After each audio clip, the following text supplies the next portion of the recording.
5 ans après le 6 janvier 2021, et l'Amérique n'a toujours rien compris. Ici Martin Pouliot, vous regardez Unmade in America. Ça fait exactement 5 ans aujourd'hui qu'il y a eu insurrection au Capitole à Washington. 5 ans plus tard, on se souvient encore de ces images saisissantes. Une foule en furie, drapeaux brandis, envahissant le Capitole de Washington pour contester une élection pourtant validée. Le 6 janvier 2021 devait être un tournant, un moment de vérité pour l'Amérique. On croyait que le pays prendrait conscience du poison qu'il avait laissé entrer dans son système politique. On croyait que la démocratie américaine ébranlée trouverait la force de se redéfinir. Or, 5 ans après la tentative de coup de force, l'Amérique semble avoir oublié la leçon. Le climat politique demeure saturé de méfiance et de colère. Les fractures idéologiques se sont encore durcies et la vérité elle-même est devenue une arme de propagande.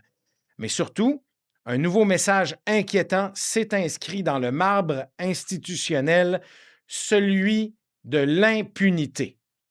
La décision récente de la Cour suprême des États-Unis accordant une forme d'immunité au président pour des actes commis dans l'exercice de ses fonctions a envoyé un signal dévastateur. Au sommet de l'État, la responsabilité n'est plus une certitude, mais une option. En clair, Donald Trump a compris que la loi, dans ce nouvel ordre juridique et politique, ne s'applique pas vraiment à lui. Ce sentiment d'immunité renforce l'un des traits les plus corrosifs de sa personnalité, la conviction d'être au-dessus des règles, des faits et même de la démocratie. Pendant ce temps, une grande partie de l'électorat américain, abreuvé de désinformation et de ressentiment, continue de le suivre avec ferveur. Cette amnésie collective en dit long sur l'état de la démocratie américaine. Fatigué, polarisé, résigné. Pour nous, au Québec et au Canada, cette dérive devrait servir d'avertissement. La démocratie n'est jamais un acquis permanent.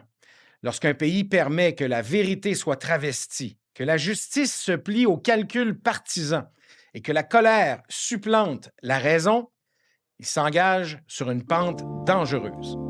Le 6 janvier 2021 restera dans l'histoire comme le jour où les États-Unis ont vacillé. Mais ce qui est encore plus troublant, c'est que 5 ans plus tard, les conditions qui ont mené à ce jour noir sont toujours là et qu'un homme croit désormais avec raison qu'aucune institution ne peut l'arrêter.